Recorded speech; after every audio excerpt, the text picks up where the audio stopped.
Listo. A ver, platícame de qué se trata Ledin. Sí, con gusto. Bueno, ante todo, gracias por la oportunidad de estar acá y de contar un poquito sobre lo que hacemos en Leden. Leden es una plataforma que ayuda o que tiene herramientas para ayudar a la gente a ahorrar en Bitcoin. Actualmente tenemos 3 productos. El primer producto con el que lanzamos fueron créditos en dólares respaldados por Bitcoin para las personas que no quieren vender el Bitcoin y quieren acceder a liquidez. La diferencia que tenemos nosotros con respecto a otras plataformas es que somos la única plataforma en el mundo actualmente que ofrece prueba de reservas en tiempo real con un custodio tercero como BitGo, que es un custodio calificado con pólizas de seguro. Y ahí es donde tenemos, con cada uno de nuestros créditos se le asigna una dirección individual en la cadena para que nuestros usuarios puedan revisar 24 horas al día, 7 días a la semana, dónde está su Bitcoin con nuestros créditos. Ese fue nuestro primer producto. Seguidamente, luego de ese producto, lanzamos nuestra cuenta de ahorros en Bitcoin, que básicamente funciona muy similar a otras cuentas de ahorro. Envías tu Bitcoin y generas un interés. Nosotros generamos ese Bitcoin básicamente agregándolo y prestándolo a instituciones norteamericanas reguladas y protegiendo esos préstamos, tomando colateral. Y el tercer producto que lanzamos estábamos notando que muchísima gente estaba accediendo a nuestros créditos para comprar más Bitcoin. Y básicamente eso involucraba varios procesos. Tenías que tomar el primer crédito, recibir los fondos, comprar el Bitcoin, después iban y sacaban otro crédito y hacían lo mismo y cada vez haciendo más. Y lo que hicimos fue que empaquetamos ese producto en uno solo y en un solo paso dejamos que las personas obtengan un crédito del mismo monto del Bitcoin que quieren utilizar en el servicio y se compra el mismo monto adicional. En esencia se duplica el Bitcoin a través de un crédito y se mantienen las dos Bitcoins, tanto la original como la comprada en custodia, hasta que se decida cerrar el crédito.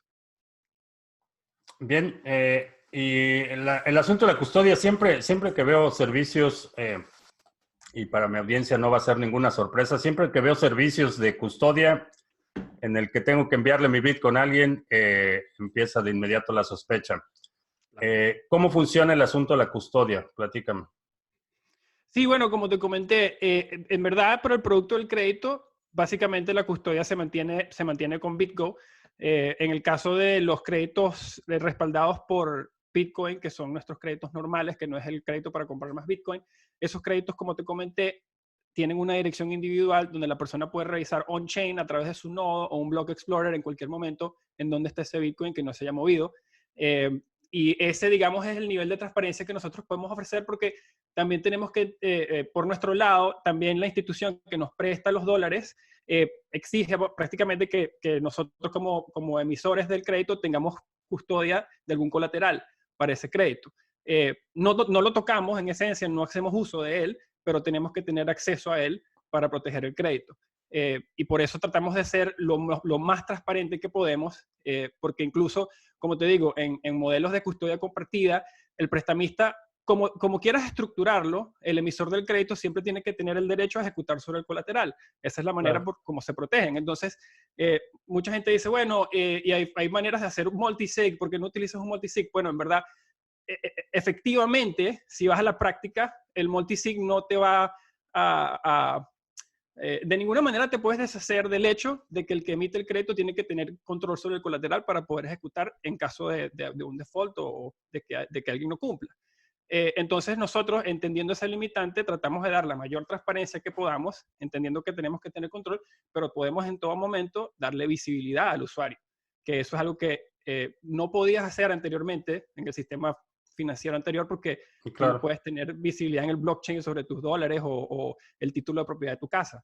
Pero ahora con Bitcoin tienes esa oportunidad y nosotros veíamos que muchas empresas en el mercado no lo estaban dando, con todo y que Bitcoin te permite que veas dónde está en cadena en todo momento, pero muchas empresas no ejecutan esto a la práctica porque en verdad es, operativamente hablando, pues es más complicado manejarlo de esa forma que manejarlo en un pool. Pero nosotros entendemos que los usuarios quieren tener esa visibilidad y ese fue el esfuerzo que hicimos y esa, digamos, es nuestra ventaja en ese sentido. Excelente. En términos de rangos vamos a hablar primero de tasas de interés. ¿Cómo funciona el asunto de la paridad, tasas de interés? Y vamos a suponer que tengo, como muchos de mis suscriptores y seguidores, que ya deben de tener por lo menos un Bitcoin, vamos a suponer que tengo un Bitcoin y necesito acceder primero a un crédito.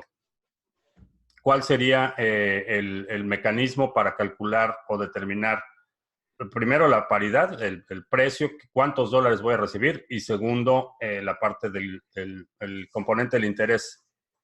Claro, no, con buena pregunta.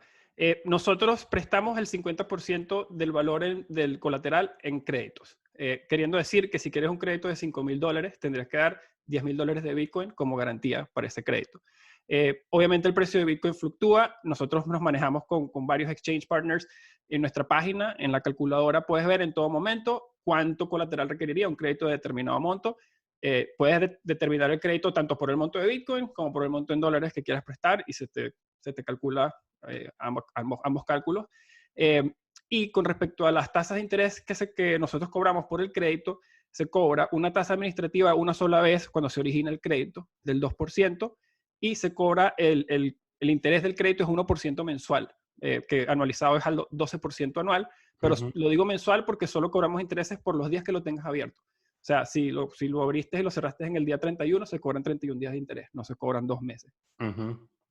Ok, entonces, en términos de operación, ¿en qué países operan? ¿Pueden operar en cualquier país que pueda recibir el depósito en dólares o cómo funciona? Sí, no, tenemos ciertas restricciones, pero prácticamente estamos operando en casi todos los países de Latinoamérica y en varios estados de Estados Unidos, no en todos. En Canadá y ciertos estados de Estados Unidos y gran parte de Latinoamérica, por no decir toda, porque sí hay ciertas restricciones, pero con respecto a dónde podemos enviar los fondos, siempre y cuando estés de un país, seas residente de un país con el cual podemos prestar, tú puedes estar, digamos, ser residente mexicano, pero tener tu cuenta en Estados Unidos y nosotros podemos sin ningún problema transferir a tu cuenta en Estados Unidos, siempre y cuando la cuenta esté al nombre del aplicante. Ok, y en términos ¿esa tasa de interés es variable, es fija o cómo determinaron esa tasa de interés? Es fija y esa es una de las ventajas de trabajar con nosotros como, digamos, empresa centralizada, que es que no estamos, digamos, matching suppliers chiquitos con créditos chiquitos y tienes que esperar a que llegue un bid del tamaño de tu crédito. Nosotros agregamos capital de empresas, de instituciones norteamericanas. Una de las que tenemos relación pública es con Colchis Capital. Ellos son de San Francisco y ellos son digamos, una de las empresas que está detrás de empresas como PayPal, como Tala, que son procesadoras de pago enormes, y nosotros tenemos facilities de ellos donde básicamente accedemos dólares para emitir estos créditos y nos permite dar una tasa fija por el periodo de 12 meses. O sea, en otras palabras, no te van a demandar por representar maliciosamente el riesgo de tus créditos. No, Como el una riesgo fundación que... No, mira, el riesgo que sí hay que tener muy claro, que es algo que me gusta recalcarlo y además que acabamos de vivir un momento que le puso, digamos, el foco a este riesgo, que es el riesgo de que hay que enviar Bitcoin adicional en el evento de que el valor del colateral se reduzca. Y en este caso hay que estar programado, yo creo que hay que ser planificado cuando se hace este tipo de productos, porque entendiendo que nadie quiere vender sus Bitcoins y entendiendo que Bitcoin es un activo volátil, les recomendamos a todos nuestros usuarios que siempre estén pendientes de nuestros correos y nuestras notificaciones porque existen casos donde tengas que tomar acción en un tiempo corto para evitar que tengamos que nosotros como prestamistas tomar acción para rebalancear el crédito. Y es algo que es importante que las personas estén al tanto que puede llegar a pasar y que es una realidad, digamos, de usar este tipo de servicios. Que es que, claro, te beneficia muchísimo si el precio continúa ascendiendo, pero tienes que estar muy pendiente de que no te vaya a perjudicar o que vayas a poder responder en el evento de que el precio se vaya en tu contra. Y eso es algo que a nosotros nos gusta decirlo muy de frente y por eso tenemos una muy buena relación con nuestros clientes hasta ahora porque no nos gusta, digamos, aunque muchas personas para vender a veces es más fácil sobreprometer y a la hora del té no, no digamos, preocuparte por ese tipo de cosas. A nosotros nos gusta, como nosotros no queremos tener una relación con nuestros clientes por hoy o por el día, nos gusta ir diciéndoles y explicando que estas son las cosas, así se debería hacer el servicio, porque sabemos que si tienen una mejor primera experiencia, pues mejor continuarán usando tanto la plataforma, tanto este tipo de servicios. Muy bien. Y en términos del ahorro, ¿cómo funciona y de dónde sale el nuevo Bitcoin que pagas en forma de interés? Claro, y como te digo, eso no es magia. Nosotros para generar ese interés tenemos que prestar el Bitcoin y se lo prestamos a instituciones. Eso lo tratamos de hacer de la manera más transparente y estamos trabajando en un pronto anuncio que no puedo compartir en este momento, pero en aras de siempre dar tanta visibilidad como sea posible de dónde se están poniendo en uso esos bitcoins, quién está recibiendo esos créditos. Es importante para nosotros, muy importante, que los usuarios sepan, porque para nosotros esa en realidad es si tienes esa visibilidad, te vas a sentir mucho más cómodo, sabiendo básicamente dónde está generando ese retorno. Y nosotros, algo que nosotros somos personas que nos gusta dormir en la noche Ujú. y nos gusta siempre decir las cosas como son y no tener, digamos, gaps en el negocio. Y trabajamos muy arduamente en básicamente cuando respecta a prestar los bitcoins de nuestros clientes, nosotros nos manejamos con suma cautela y cuidado con los grupos con los que trabajamos. De hecho, somos muy selectivos y trabajamos solo con instituciones norteamericanas reguladas, establecidas y bajo un ente regulador donde nosotros podamos tomar recursos y tomando colateral donde siempre podamos tomar recursos ante cualquier impago o falla de ellos. Esa es mi siguiente pregunta. ¿Qué sucede cuál es tu garantía? ¿Cómo ejecutas el crédito si en caso de un default? Sabemos que la situación de las instituciones financieras aquí en Estados Unidos es bastante endeble. El panorama en general creo que es de bastante incertidumbre. Entonces, ¿qué pasa? Vamos a suponer que eh, tú le prestas 10 bitcoins a una institución y esta institución se declara en quiebra o es adquirida por otra institución o desaparece. Muchas de las cosas que vemos en el sector financiero. ¿Qué pasa? ¿Qué pasa después? Por supuesto. Lo más importante para uno o a cualquier empresa que está en el negocio de emitir créditos es que siempre tengas el mecanismo para tener un colateral suficiente para ejecutar el principal del crédito que se emitió. Ujú. Igualmente como con nuestros créditos en dólares respaldados por Bitcoin, solicitamos un monto mayor al que se emite para tener ese colateral y poder ejecutar en él en caso de impago. Un caso muy similar pasa cuando se hacen los créditos a instituciones. En este caso, como se toma el préstamo que se emite es en dólares, el colateral que se toma, hacia las instituciones se emite el crédito en Bitcoin, el colateral que se toma es en dólares. Y se toma un colateral por encima al monto que se emite con los mismos requerimientos de agrego adicional o incluso de nuestro lado, si el precio de Bitcoin baja, devolver colateral, pero mantener siempre ese balance de Ujú. manera que se protege en contra de impagos. Y la siguiente pregunta, que generalmente viene después de eso, es ¿qué tipo de empresa tomaría ese trade? ¿Por qué una empresa te pondría colateral en dólares para obtener para obtener bitcoins como Ujú. crédito? Y te doy un perfecto ejemplo, que es un OTC, ¿verdad? Un brokerage OTC. Hoy por hoy, por ejemplo, cuando tú quieres comprar un gran monto de bitcoin, vamos a dar un ejemplo, 2.000 bitcoins. Una persona que esté tomando esos montos ahorita, por la competitividad que hay entre los mismos brokerages, la gente no solamente quiere la mejor tasa, pero quiere ver que el brokerage tiene en efecto ese flujo de bitcoins en su potestad que te van a poder ejecutar. Para un brokerage, generalmente, y mientras más creces, más verdad se vuelve, tú quieres tener tu visibilidad de ganancias en dólares, ¿verdad? Porque el Bitcoin fluctúa demasiado. Para tú mantener un flujo de capital de trabajo en Bitcoins, tomas un riesgo bastante grande por la volatilidad del capital, del valor de ese capital. Ujú. Entonces, ¿qué sucede? Ellos prefieren tener su capital de trabajo contabilizado en dólares y pueden poner ese capital como colateral para tener ese flujo de trabajo de Bitcoin sin estar expuestos a la volatilidad de precio de ese principal. Sí me explico, Sí. ¿verdad? Y ellos de esa manera logran tener el capital de Bitcoin de trabajo sin preocuparse por el swing del precio, sabiendo que una vez ellos devuelvan el Bitcoin, reciben el capital en dólares que tenían. Excelente. ¿Y qué se requiere para, digamos, iniciar? Vamos a suponer que quiero empezar por el lado y hasta me da, te doy mi Bitcoin y te deposito mi Bitcoin. Ay, me da escalofrío esa palabra, pero ¿qué necesito hacer? Necesito Para la parte del ahorro, ¿también tiene restricciones en cuanto a la operación en estados aquí en Estados Unidos o solo para la parte de crédito?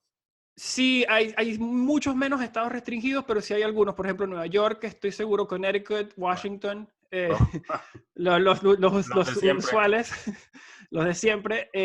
Pero sí, sí es mucho más accesible la de ahorros. Y la otra que te quería decir es que para ambos servicios necesitas hacer el KYC. Por nosotros, obviamente, estamos acá en Canadá y tenemos que registrarnos ante FinTrack y tenemos que, digamos, seguir ese tipo de protocolo. Son una extensión del sistema financiero, que necesitan acceso al sistema bancario, necesitan... eh, Nos gusta vernos como un puente, no como una extensión, pero como una especie de puente. Y lo otro que te digo es que, bueno, una de las cosas como venezolano que a mí una de las razones por la que creamos la idea del génesis de LEN, cuando yo estaba minando en Venezuela en el 2014, 2015, y estaba con muchas ansias de crecer mis minas, eh, la única manera de comprar más mineros de Bitmain era mandándoles mi Bitcoin, que de paso tenía que convertirlo a Bcash ujú, muchas veces. Pero bueno, y ese dolor de que cuando yo le mandaba ese pago, de paso, el pago tenías que mandarlo 4 meses antes de que llegara la máquina llegaba como a los 6 meses, te perdías todo el rally, llegaba la máquina y la dificultad estaba por el cielo. Y yo decía, Dios, o sea, la pregunta empezó por eso, porque yo decía, no, ¿por qué tengo que vender mis bitcoins para apalancar este capital? ¿Por qué no puedo tener acceso a este tipo de servicios? Cuando empezamos a ver, cuando yo estaba empezando a investigar las ideas, mi socio y yo veíamos puros modelos que tenían tokens y ICOs y que te pagan y que tienes que pagar con el token y el otro.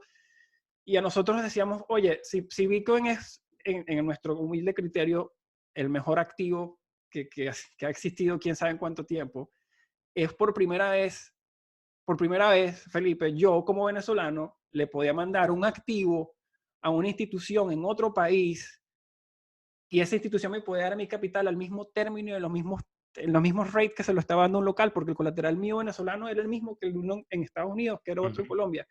Yo decía, este modelo de negocios tiene que ver la luz del día, porque yo anteriormente no podía mandar ni mi carro, ni mi título de propiedad de mi casa en Venezuela, Claro. nada, ningún activo me lo financiaba una empresa en Canadá. Ahora yo sentado en una oficina en Toronto puedo emitirle créditos a Colombia, a Venezuela, y eso, en cierta manera, como te digo, hay riesgos para usar el producto, pero también puede tener tremendos beneficios. Y ha ayudado a mucha gente digamos, a mantener su Bitcoin y no lograr venderlo. O sea, lo que a mí me parece que es interesante es que no nos queríamos, digamos, cruzar de brazos y decir, no, yo no le quiero dar la custodia a otra persona porque no quiero acceder a créditos o capital. Yo decía, mira, hay que buscar la manera de que esta estructura sea digerible. Digerible de cierta manera para que las personas la puedan utilizar, la que la necesiten. Yo como digo, yo no le voy a recomendar a alguien que no necesita la liquidez que ponga su Bitcoin en curso de tercera, manténla. Claro. Eh, pero si te conviene, que en casos, por ejemplo, a mí me llegó a convenir y todavía a veces uso, y amigos y familiares todavía lo usan, pues en lo que te convenga, haz tu research, revisa, don't trust, verify Ujú. todos los proveedores que hay allá, porque una de las cosas que a mí me parece como participante en esta industria, eh, no curioso, sino que yo, siendo una de las personas que lo ejecuta, sé por qué no lo hacen, porque entiendo la dificultad, es que no hay razón por la cual una persona que está accediendo a un crédito no pueda ver dónde está ese Bitcoin, Claro. si así desea, ¿verdad? Y la gente debería educarse para exigir ese derecho.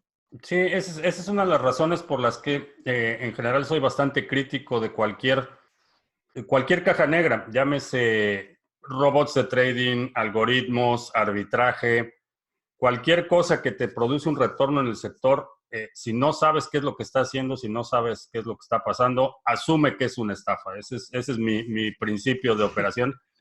Y en lo que se respecta a la cuestión del crédito, mi recomendación invariablemente es el crédito es para activos, no lo utilices para consumo y más tratándose de criptomonedas. Y eso me lleva a la siguiente pregunta.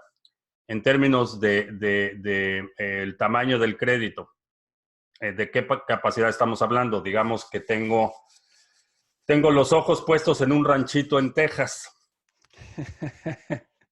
Mira, No es que vaya a nosotros, poner un rancho de marihuana en Texas, no anden inventando cosas. Pero en términos de volumen estamos hablando, o vamos a hablar mejor de un promedio. En promedio, de los créditos, ¿de cuánto Sí, cómo estamos no. hablando? Mira, nuestros créditos, el promedio, en un contexto global, es de $10,000. Ese es el tamaño del crédito average, Ujú, si agregas todos los créditos en Norteamérica, Latinoamérica, Europa. Eh, Nuestro crédito mínimo, el monto mínimo que puedes solicitar sobre la plataforma es $500. ujú. Y eso lo hicimos a propósito porque, de hecho, somos la empresa que genera el menor mínimo en la industria porque cuando queríamos llevar este producto a Latinoamérica, pues no todo el mundo tiene un full Bitcoin, no todo el mundo tiene, y tienen la misma necesidad que la persona que pudiera tener el full Bitcoin. Entonces, preferimos construir tecnología que automatizara los procesos que nos permiten dar ese crédito a decir no. Y en esencia, el monto mínimo es 500. El monto máximo es $1,000,000 por la plataforma. Podemos emitir montos mayores, pero ya sería por contacto nuestro. Generalmente la gente que transa montos superiores a 250,000 le gusta tener Sí, trato no, ya más ya eso personal. requiere un nivel de negociación distinto, digamos. Sí, como te digo, el trato, nosotros otra de las características es que no somos una plataforma de DeFi, o sea, tenemos una dirección, tenemos un correo, nos puedes llamar, nos puedes hacer preguntas, consultas, soporte, y eso ha ayudado a gran parte porque en Latinoamérica muchas veces somos la primera vez que las personas eh, ven este tipo de servicios y tienen preguntas naturalmente. Y nosotros nos gusta siempre, como te comento, que la gente tenga bien claro todo antes de arrancarlo, porque no tiene sentido que arranques algo y te vaya a ir mal. No nos beneficia ni a nosotros ni a ellos. Excelente. Entonces, bien, pues si a cualquiera de nuestros suscriptores que está viendo este video les interesa, voy a dejar los datos de contacto aquí abajo para que puedan investigar más al respecto. Y para terminar, platícanos cómo es que llegaste al asunto de Bitcoin. Mencionabas que estabas minando en Venezuela. Platícame tu camino a Bitcoin. Claro, no, ese quizás me extiende un poco, pero me gusta mucho hablar de cómo cae en Bitcoin. Eh, bueno, en verdad tengo que darle el crédito a mi hermano menor. Mi hermano menor Mario. Toda mi familia vive en Venezuela. Yo soy nacido y criado en Venezuela. Cuando llegó el comunismo a Venezuela, me fui a hacer mi carrera universitaria a Canadá, pero como muchas familias, mis papás siempre querían intentar que me regresara y yo pasaba un año en Canadá, luego un año en Venezuela, luego un año en Canadá y así iba hasta que en el 2014 cuando se muere Chávez y básicamente el comunismo se robó la próxima elección, eh, en ese momento el país entró como en un desánimo general. Ahí fue cuando yo tomé la decisión de volverme a ir a Canadá por un par de años más. Y mi hermano menor se estaba graduando en la universidad. Eh, y él quería emprender. Toda mi familia, nosotros hemos siempre sido emprendedores. Mi papá generalmente nos apoyaba en el emprendimiento. Y él, claro, en ese entorno estaba proponiendo inversiones y ninguna era, digamos, atractiva porque el país estaba sumido en una recesión horrible. Pero entre esas oportunidades de ideas de negocio nos envía esta opción de minar bitcoins. Y eso creo que fue en noviembre del 2014. Y ahí empecé a leer y bueno, le dijimos que comprar unas máquinas. Yo estuve en Canadá en ese momento, así que yo lo volví a ver en verano del 2015. Cuando llegó en verano del 2015, mi hermano es la única persona con una sonrisa en Venezuela. Ujú, Y yo voy a ver sus máquinas, tiene el triple de máquinas. Voy a hablar con mi papá no le dio ni un centavo nuevo, eso es todo él. Y ujú. ahí fue cuando yo digo, ok, muéstrame más. Me muestra y hace su primera transacción en mi cara en un exchange que se llamaba Sur Bitcoin y le cae el dinero inmediatamente en su cuenta bancaria. Y ahí fue cuando yo dije, se me prendieron todos los bombillos, Ujú, conejos, todo lo que quieras. Y empezó a venir tengo que regresar a Toronto. Casualmente en Toronto estaba arrancando todo el movimiento de Ethereum. ujú. Alrededor de ese momento, serendipituosamente, como dice la gente. Y yo empiezo a ir a las charlas de UST, a ver a Vitalik y a ver a todos estos otros y veo que hay, ¿sabes?, decenas de devs y inversiones. Empiezo a leer y veo que hay gente invirtiendo, contacto con mi universidad, veo que tiene un departamento de blockchain. Y ahí fue cuando renuncié a mi trabajo formal en ese entonces vendiendo bienes raíces. Yo era agente de bienes raíces después de haber hecho mi máster acá. Y me voy full time en Bitcoin. Full time Bitcoin, minando, asesorando a gente a montar minas, etc. Y me devolví a Venezuela. Ahí estuve como hasta el 2016. Y en el 2016 empieza a surgir, digamos, el interés por inversión institucional ya en Norteamérica. Y ahí yo cuando empiezo a ver eso con mis socios, contacto a mis amigos acá en Canadá que todavía no estaban muy empapados de Bitcoin. Y mi socio actual, Adam, estaba manejando el portafolio de energía renovable en uno de los fondos más grandes acá en Canadá. Y yo le digo, Adam, tenemos que tomar este orden. Tú estás en energía, yo sé de minería. Canadá tiene una de las fuentes de energía más baratas del mundo. O sea, vamos a montar un proyecto para hacer esto. Y en proceso de hacer eso, estábamos haciendo un proyecto enorme en Quebec, pero estábamos estudiando todo lo que eran los ángulos de la minería y nosotros no construíamos los chips, nos encontrábamos a cada rato o pidiendo chips o pidiendo favores a la gente que tenía el control de la electricidad y nosotros dijimos, mira, o sea, en esta industria nos van a squeeze porque no somos ni los que hacen el chip ni los que hacen la energía. Y alrededor de nosotros todos los mineros seguían presentando el mismo problema de que no se podían financiar. Y nosotros dos veníamos de finanzas estructuradas, o sea, digamos, de Wall Street y de Bay Street, los equivalentes, y sabíamos que las empresas que habían hecho estos ICOs, que en aquel momento se veía que no las iba a parar nada, nosotros dijimos, hey, en algún momento el regulador va a despertarse y va a decir, hey, o sea, aquí hubo una falla grave de proceso, y en el mundo de prestar, emitir de capital para prestar, en el momento que te sales del carril, se empiezan a ir las instituciones que puedes trabajar y es cada vez que se hace ese pool más chiquito se te van cerrando puertas y nosotros vimos una oportunidad enorme en hacer una empresa canadiense sobre borda que llevara a cabo esta actividad. Y ahí nace Lend. Ahí básicamente fue que creamos la idea y el primer dev que se nos unió, que fue nuestro CTO, él venía del Royal Bank of Canada y se trajo 7 devs del Royal Bank of Canada y empezaron a trabajar en la plataforma. También se nos sumaron nuestros amigos que eran abogados, colegas universitarios, que también era otro pilar importante del negocio. Y se fueron sumando las partes. Luego tuvimos el apoyo de nuestro primer seed investor que nos dio el primer $500,000 y $1,000,000 para prestar. Y ahí se armaron todas las partes y todo fue como... en ese punto fue ya más orgánico todo como fue surgiendo. Pero bueno, no, muy interesante historia. Creo que cada historia de cómo llegamos a Bitcoin está llena de ese tipo de accidentes y de barreras y de obstáculos y de... todos tenemos un punto en el que vemos que las cosas no pueden continuar como van. Algo tiene que cambiar y generalmente es como terminamos en Bitcoin. Bien, pues, Mauricio, te agradezco mucho la conversación. Repito, si estás viendo este video, aquí abajo voy a poner en la descripción la información de contacto para que puedas investigar más sobre esta plataforma que, repito, es una opción y no la uses para gastarte el dinero, úsala para comprar activos. Por mi parte es todo, gracias y hasta la próxima.